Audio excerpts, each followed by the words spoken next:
엄마 나만 친구가 없어. 애들은 지네들끼리만 얘기해. 내가 낄 데가 없어. 이런 말을 전하기라도 하면 엄마 가슴은 철렁 내려앉죠. 그런데요.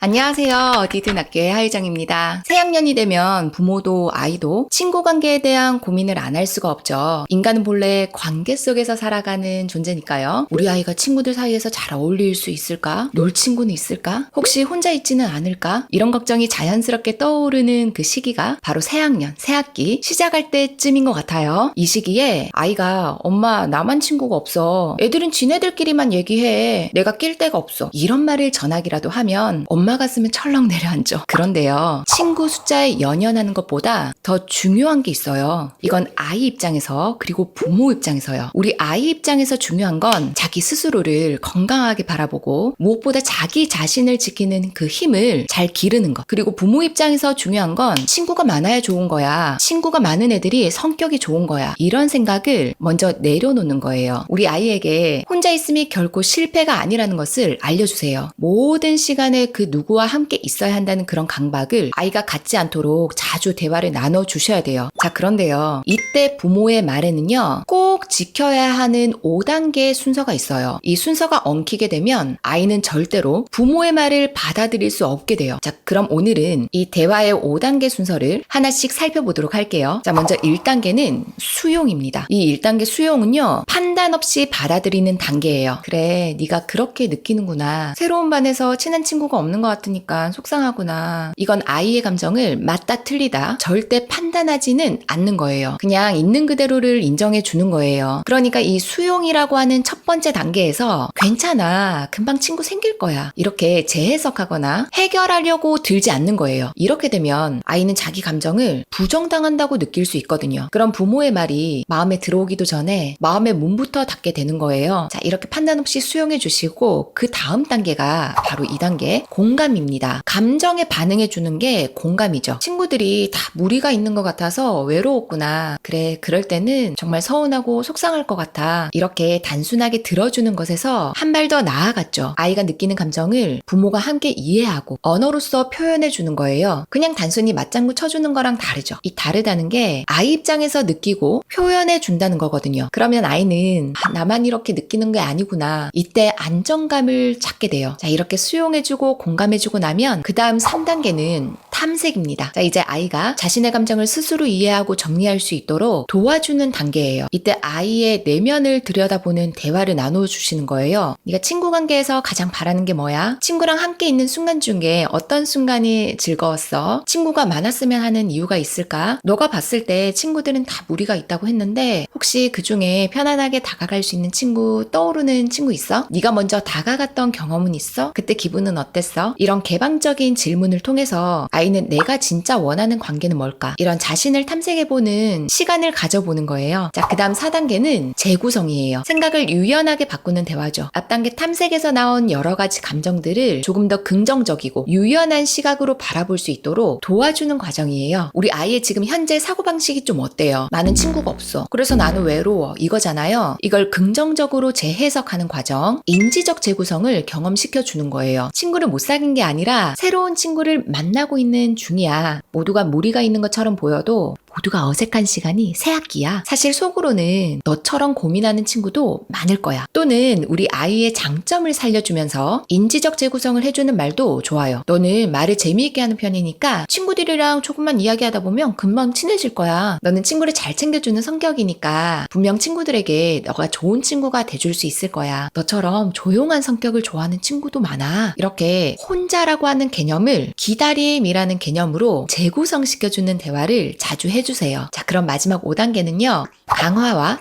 지지예요. 앞에서의 1단계부터 4단계까지의 대화를 나눈 뒤에 아이가 행동한 작은 실천에 대해서 강화하고 지지해주는 단계예요. 먼저 말 걸어보는 게 쉽지 않았을 텐데 정말 용기 있는 행동이었어. 처음보다 훨씬 더 여유로워진 것 같아. 네가 스스로 방법을 잘 찾고 있어서 엄마는 너무 기뻐. 어머, 이런 행동 하나하나가 너가 훌쩍 성장했다는 걸 눈으로 보여주는 것 같아. 이런 작은 변화에 긍정적인 강화를 잘 해주는 거예요. 또는 이런 여러 여러 가지 시행착오 속에서 크고 작은 실패를 경험할 수도 있겠죠. 관계 안에서. 이런 것도 충분히 괜찮고 수용받을 수 있다는 것을 알려주세요. 친구가 바로 너가 원하는 반응을 해주지 않았다고 해서 그렇게 실망할 필요 없어. 혹시 오늘 친구에게 다가가려고 했는데 그게 뜻대로 잘 안 됐어도 괜찮아. 내일도 있고 모레도 있고 우리에게 남은 기회가 너무 많잖아. 네가 편한 방식대로 하면 돼. 아예 조그만 머뭇거림, 걱정한 마음 이런 감정에도 충분히 격려해 주세요. 자, 이렇게 학기 초 친구 관계로 고민하는 아이가 있다면 5단계의 대화 순서를 생각하면서 오늘 따뜻한 시간 나눠보시면 좋을 것 같아요. 수용해주고 그 다음 공감해주고 아이의 마음을 탐색해주고 그 다음 가지고 있는 여러 가지 부정적인 생각들을 재구성해주고 마지막에 크고 작은 아이들의 시도들 그리고 작은 실패들 이런 것들에 강화 지지 그리고 격려 잘 해주세요. 그런데요, 이런 일련의 대화를 하다 보면 이 과정에서 얻게 되는 또 다른 게 있는데요. 그게 뭐냐면 엄마의 마음이 더 단단해지고 있다는 것을 느낄 수 있을 거예요. 자, 그리고 담임교사로서 그리고 또 누군가의 엄마로서 그리고 학창 시절을 이미 경험해본 선배로서 제가 우리 아이들에게 들려주고 싶은 말이 있어요. 오늘 영상에 조금 더 덧붙여서 직접 우리 아이들에게 들려주고 싶은 말이에요. 얘들아, 혼자 있는 시간도 나쁘지 않아. 네가 좋아하는 걸 눈치 보지 않고도 할 수 있거든. 그런 시간 속에서 정말 좋은 친구를 천천히 만날 수 있어. 귀한 인연은 굉장히 천천히 다가오는 법이거든. 친구는 많고 적은 게 중요하지가 않아. 타인이 되어주는 그런 친구보다 더 중요한 건 네가 네 자신에게 가장 중요한 친구가 되어주는 거야. 확 빨리 누군가랑 친해져야 한다는 그런 조급한 마음에 마음이 잘 맞지도 않는 그런 친구랑 억지로 어울리게 되면 이후에 갈등이 더 잦을 수도 있어. 함께하고 싶지 않아도 질질 끌려다니게 될 수도 있거든. 그건 어때? 생각만 해도 불편하지. 친구를 사귀는 것 그것 자체는 절대로 중요하지가 않아. 건강한 관계를 잘 유지하는 것이 중요하거든. 그러니까 모두와 잘 친하게 지내야 된다는 그런 생각은 가지지 않아도 괜찮아. 너와 마음이 잘 맞는 한 명만 있어도 엄청 큰 재산이야. 그런데 이때 어떤 친구가 좋은 친구냐면 함께 있을 때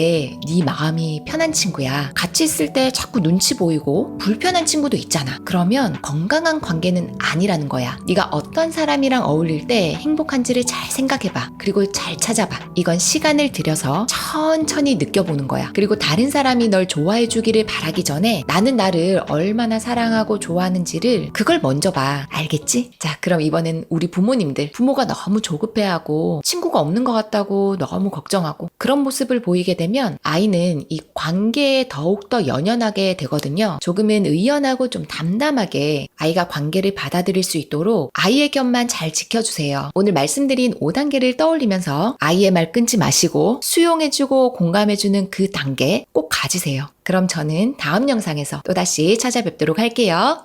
안녕!